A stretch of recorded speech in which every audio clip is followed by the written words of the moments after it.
I'd like to start by offering two postcard moments from my life. The first is from 1987.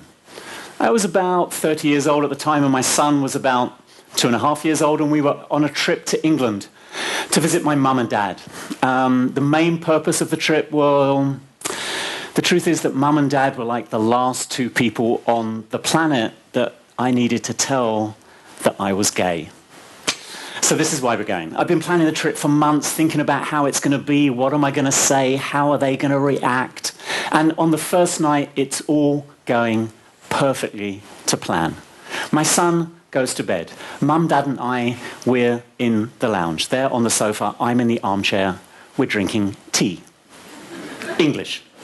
And it's exactly that moment that I meant to start like rolling out this text that I've prepared for so long, and then suddenly I take a look at my dad and he's looking a bit grumpy, and I think, maybe I'll wait a second. And then before I know it, my mum has got out of the sofa and she's come across and she's given me a kiss on the cheek and she says, "Neil, darling, it's marvellous that you've come to visit."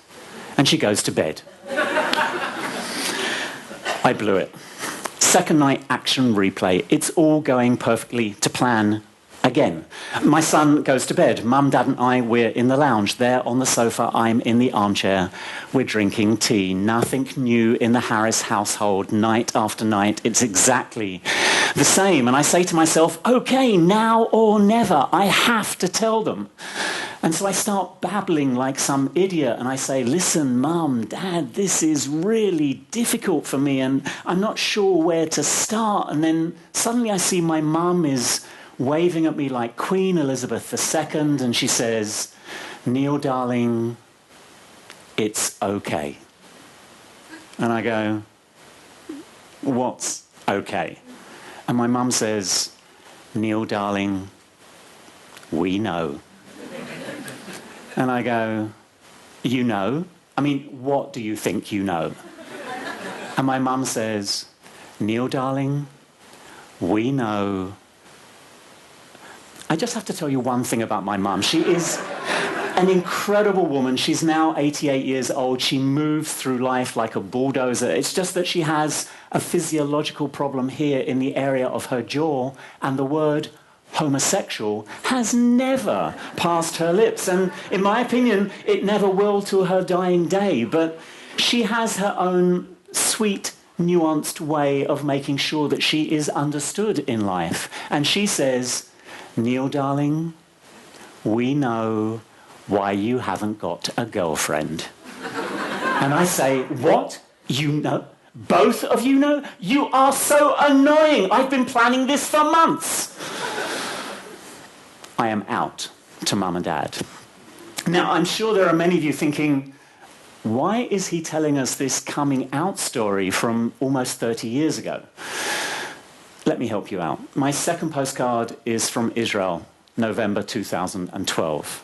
I was working in a high school just 15 minutes drive north of Tel Aviv. I give workshops on sex and sexuality. Now, in case there's anyone in the audience who hasn't read a newspaper or seen TV in the last 5 to 10 years, I should tell you that Tel Aviv seems to have been crowned the gay capital of the galaxy. I mean, it's incredible what goes on here. Thousands of people pour in every year for gay pride. I mean, every 50 meters there's a new gay club and a new gay bar. 2011, 2012, best gay tourist destination. I mean, sometimes you just sit in a coffee bar, drinking your cappuccino, and you look around you and you think, wow. So I guess there's a law against employing straight waiters in this city. I mean, it's incredible. Anyway, back to school.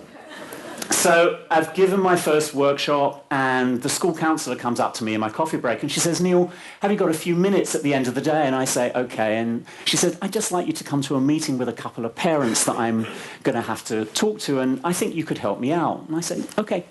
I finish my workshops, I go to the school counsellor's office, and there I find myself with the school counsellor and with these two parents. Now, the story is that their son, who, for the sake of his privacy, we will call Yoni, their 17-year-old son, in November 2012, has decided to come out to mum and dad. Now, Yoni knows that he's living just 15 minutes drive north of the gay capital of the galaxy. Before I carry on, maybe I should just get out all of my dirty laundry, my terrible racist stereotypes. Like, let's get them all out now. So I'm looking at this couple. What do I see? I go, okay, so they seem to come from like a European Ashkenazi background. They're not from a traditional Sephardi North African background. And they appear to be secular and they're not religious. And they're certainly educated because one's a lawyer and the other one's a medical professional. But when their son, Yoni, in November 2012, decides to come out to them, they decide to throw him out onto the street. Not for the afternoon, not for the night. They decide to throw him out onto the street, and he's only going to be allowed home when he can start living a normal lifestyle. This meeting in the school counsellor's office is happening 10 days after Yoni has been chucked out of the house. They've only agreed to come to the meeting because they are so infuriated with the school counsellor for being supportive of their son's deviant sexual behaviour. Welcome to Israel, November 2012. Now, is this issue specific to Israel? Of course it's not. I mean, let's compare the life of a gay teen growing up in the West Village in Manhattan to a gay teen growing up, say, in Sunset Park in Brooklyn. A gay teen growing up in Sydney compared to a gay teen in Urunga, Cape Town, Piketberg. It's the same the world over. The life of the lesbian, gay, bisexual and transgender community growing up in the periphery does not always match the national image. As someone who's worked in the Israeli education system for the past 28 years on issues connected to sex and sexuality, I'm simply using Israel as a lens through which to look at this universal theme. Now, I should say that things really have improved here in Israel. I mean, over the last 10 years, we really see a change in attitude in the army and the police force and the prison service. We see mainstream TV, soap operas with like very positive role models from the gay lesbian community. The music scene, the number of rock and pop stars in the Israeli music scene who have come out of the closet in the last 10 years, it's incredible. And what's even more incredible is that their fans did not run away, because those fans, just like my mum 30 years ago, they knew all along. But it is exactly this overwhelming atmosphere of, this is the coolest place on earth to be gay. That atmosphere covers up a deeply ingrained atmosphere of abuse and oppression that thousands of teens and young adults are suffering on a daily basis from the LGBT community if they happen to live outside of the gay ghetto, which, in truth, is a tiny geographical area in the centre of Tel Aviv. The story of Yoni is just one story of many that makes me angry. I should point out, by the way, that the Pew Research Center from the USA recently did a survey of the Israeli public.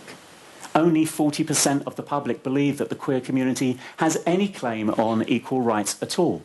When the religious section of the population was surveyed, that number goes down to 26%. A few more examples. I said I've been working in schools for 28 years. My connection with the school normally starts with a phone call, normally the school counsellor. Quite regularly, the call goes like this. Hi Neil, it's Daphna. Hope you're well. I'm just calling to invite you in to run 2 workshops. I'd like you to run a workshop for the 10th graders, your HIV AIDS prevention workshop. That'd be great. And then I'd like you to come in and meet the 11th graders on the other one. Long silence. And then I say, I'm sorry, the other one? And then she says, the not AIDS one. She can't even say the word. The school counsellor, the professional in the system who's there to educate our children on this issue, she can't even say the word homosexual. It makes me angry. I work in schools at the moment about 2 days a week. Regularly, I'm working in schools in the periphery, and very regularly after I've been in a school, I'll be receiving phone calls from teenagers who've heard me who want to talk to me. They simply want to talk about their fear of abuse and bullying if they are outed in the school community. It makes me angry. On a lighter note, I'm a cyclist. When I go around Tel Aviv, I go around on a bike, and I'm actually quite a rare breed of cyclist. 2 reasons. One, I wear a crash helmet. Very strange, I know. Second reason, I actually cycle on the road. Now, anyone who's spent time in this town, you know, most cyclists, they tend to cycle on the sidewalk in Tel Aviv. Drives me crazy. But I cycle on the road. Now, I should also tell you that when I cycle around, I tend to have with me my green backpack. And in my backpack permanently is this small bunch of colourful paper flowers. I just like them.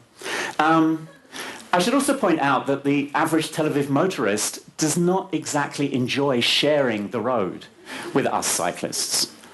At least a couple of times a week, I am audibly assaulted by someone who will lean out of their car window and they'll shout out something along the lines of, "Ta'uf mipo ya omo prachim shelcha," which, for those of you who don't speak fluent Hebrew here in the audience, could loosely be translated as, "Please clear a path, you homosexual, with your bouquet of flowers." Though, of course, it is all about the intonation. I mean, that derogatory term, ya homo, you queer, you fag, whatever you want to translate it as, we hear it everywhere, on the streets, in the soccer stadiums, on TV, in school playgrounds. It makes me angry. So is there anything we can do? Well, actually, I think there is, and I actually think it's pretty simple. I'm going to ask you to help me out, if you would. I'd like everyone in the audience to think for a moment. Is there anybody that you know in your life who in some way is connected to the education system? It could be a pupil, a student, a teacher. It could be a school principal, a school counsellor. It could be you. Now, if you've managed to think of at least one person, I'm going to ask you now, please, to raise your hand. Thank you. Here's what I suggest could happen. I think that everyone who just raised their hand should go home at the end of the day. They should look up the phone number of the school to which they are in some way connected. They should ask to speak to the school counsellor. They should ask a few simple questions. Hi, I'm just phoning to ask if the school is doing anything to improve the situation of the LGBT youth in the school community. Hi, I'm just phoning to ask whether in sex education classes there is any mention of the LGBT community. Hi, I'm just phoning to ask whether the staff in the staff room have gone through any sort of sensitivity training, even about the language they use when they are giving classes on sex and sexuality. Now, when the voice on the other end of the line comes out with that comment that I have heard so many times, a comment which goes something like, "Oh, you don't need to worry, we are very liberal here, and anyway, we don't have any gay kids in school," then you know you need to persist with this conversation. I've seen it work. I remember when my son was 17 years old. He was going on an educational seminar to Poland to study issues connected to the Shoah, to the Holocaust, and we were a few parents who were concerned about the educational framing of the seminar. We weren't opposed, we were just worried a little bit about what the vision was. And so we decided to start asking questions, and we started making phone calls, and they started listening to us, and we brought about change. A school counsellor that receives one phone call will be shocked. They receive 5 phone calls, they will be blown away. They receive 20, they might even act. I believe that we can bring about change in the education system, and I think that's really important. It's not enough to leave it to the politicians to change the law. It's not enough to believe that we are sitting in the greatest gay oasis in the world. It's not enough to wait for the next scriptwriter to give us another positive role model on TV.